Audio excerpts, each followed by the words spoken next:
เสื้อสีล่องเบิ่งก็ได้ก่อนสิเอาไปเป็นสะพายแม่ยา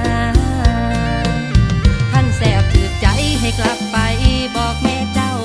ให้ไปพาผู้เฒ่าหลังเขาขึ้นเล่าให้มีงานใหญ่